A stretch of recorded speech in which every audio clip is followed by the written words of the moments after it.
Alright, thanks to 9to5Mac, we now have an exclusive look at the new iPhone 15 and iPhone 15 Pro, or at least what their design might look like, not the specs.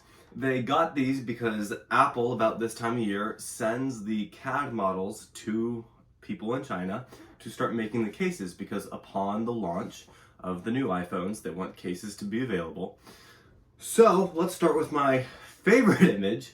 When I first looked at this one, I thought it was a very tiny iPhone with a ginormous bump, and I actually had to stare at it for like 5 seconds, and I was laughing and I realized, oh wait, this is a top-down view. But before I keep showing you this new iPhone, please subscribe. Now, looking at this view, it's very clear that the camera bump has gotten significantly bigger once again. So the rumors that were going around saying, oh, the camera bump, it's going to get smaller and smaller eventually until it's like iPhone 3, 4, one of those, which is small. Not happening soon. Apple's getting bigger and bigger and bigger, and at some point it's going to get so big they're going to have to do something. Maybe expand, I don't know, but not in this version. Now, if we change pictures to this one, we can see the back more clearly. Of course, the camera bump does look big. We have a similar design to the iPhone 14 Pro. But if you zoom into the side, what's that? That's a power button. But it looks more indented. So instead of like a physical button, it might be a capacitive touch switch. Now, going away from that for just a second, you can also see that the bezels are more curved, resembling something like the 14 and 16-inch MacBook Pros. So we're getting a little bit more design symmetry across the lineup, which is what people were wanting when the iPhone got square, and they were like, oh, Apple Watch Series 7 is going to be square. It wasn't square, but now you're getting iPhone and MacBook matching somewhat. Now, if we go to this image to the side, you can see that the bezels curve over the sides now, so similar to like to the Apple Watches. So they were saying it's more like a seamless to frame, or seamless screen to frame to bezel. Cool. I didn't really have a problem with my phone with the bezels, but okay.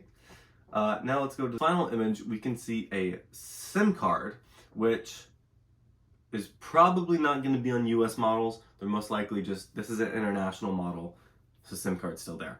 Now, the interesting thing is, of course, the volume switches, because they're no longer those little physical switches, or at least that's what appears in this model. It looks like you're just going to tap to go up and down. So why are they doing that? That might be for waterproofing, because whenever you have a hole that's going into the phone, that does leave a potential risk. But beside the risk of waterproofing, it's also that button can eventually wear out and be damaged. If you don't have one, it's just tap sensor or haptic sensor, you're fine. Now, if we go back to the first image I showed you, let's look in the middle of that phone, that little bump. That is not small enough to be a lightning port. That means the iPhone 15, as we heard before, is definitely getting USB-C. Now, 9to5Mac noted that there might be a little Apple certified thing with the MFI. Instead of having, oh, you can use any USB-C port, Apple might limit data transfer speeds unless they approved it. So that's how they're going to keep their Apple certified program alive, or their Cord certified program. That was noted by 9to5Mac. We don't know if that is true yet. We will have to see when these new iPhones come out. A reason to believe that it might not happen, though, is because with the MacBooks, they have USB-C, they've had them for a while, nothing like that. The iPads, same thing. Now, when the iPads had Lightning at the same time as the iPhones, they both followed that same MFI program. But if the iPhone is getting USB-C and the iPad's already been on USB-C, and Apple is not limiting the cords for USB-C, I don't think they're going to do that. I could be wrong. I don't know everything. I don't work for Apple. I never have worked for Apple. I just started making tech videos. But that was our closer, in-depth look into the iPhone 15. I'm sure much more rumors will be coming up about the features and the hardware inside.